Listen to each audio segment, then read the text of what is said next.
السلام علیکم. خاکسار کا نام عبدالاول عبدالسلام ہے. میں درجہ اولا میں ہوں. درجہ اولا میں داڑھی تو آپ داڑھی تو آپ کی درجہ خامسہ والی ہے اور وہ ہے ابھی درجہ اولا میں ہیں. اچھا کیا کہتے ہو؟ ہاں جی کیا فرماتے ہو؟ میرا سوال یہ ہے کہ جو لوگ خدا تعالی کو نہیں مانتے ان کو سمجھنے کے لیے، جو لوگ خدا تعالی کو نہیں مانتے ان کو سمجھانے کے لیے سب سے مضبوط دلیل کون سی ہے؟ بات یہ ہے کہ جو لوگ خدا تعالیٰ کو نہیں مانتے وہ بات سننا بھی نہیں چاہتے. ٹھیک ہے، مضبوط دلیل ہے تو خدا تعالیٰ کی اپنا ذاتی تجربہ ہے. آپ ان کو کہیں کہ تم کہتے ہو خدا نہیں ہے، میں کہتا ہوں خدا ہے، میں نے خدا سے مانگا، مجھے اس نے دے دیا. آپ کی دعا قبول ہوئی نا؟ کوئی آپ نے کبھی دعا کی، آپ کی دعا قبول ہوئی کہ نہیں ہوئی؟ تم نے کبھی دعا کی ہے؟ اللہ نے تمہاری دعا کبھی سنی ہے؟ جی کہ نہیں جی؟ تمہاری دعا کبھی اللہ تعالیٰ نے سنی، قبول کرے گی؟ دعا ہوئی قبول؟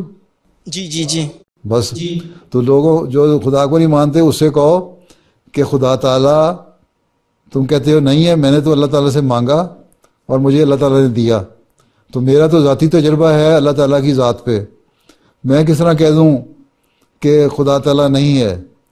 ہاں تم بھی اگر کوشش کرو گے تو پھر تمہیں بھی اللہ مل جائے گا. لیکن یہ لوگ جو ہے نا خدا کو نہیں مانتے، یہ لوگ بڑے ڈھیٹ لوگ ہوتے ہیں. یہ کہ یہاں بھی ایک ہے ایتھیسٹ ہے، اس نے بھی کتاب لکھی. کہاں کے رہنے والے ہو؟ نائجیریا کے؟ جی صاحب. ہیں خود کہاں کے رہنے والے؟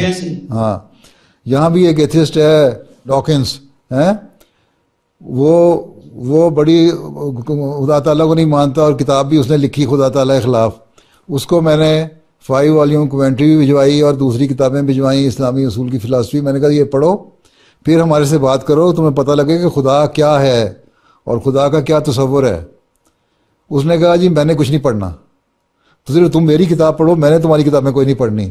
تو یہ لوگ تو ڈھیٹ ہوتے ہیں، جو ڈھیٹ ہو جائیں انہوں نے کسی طرح نہیں ماننا. ہاں جو تھوڑے سے جن کے اندر کوئی نیک فطرت ہوتی ہے ان سے ذاتی تعلق رکھو پرسنلی، اور ان کو پھر اپنے ذاتی تعلق کی وجہ سے خدا تعالیٰ کے قریب لے کے آؤ. بعض دفعہ جو اپنا قرب ہے وہ بھی اثر ڈالتا ہے اور انسان کو دوسرے انسان کے لیے تبدیلی کا باعث بن جاتا ہے.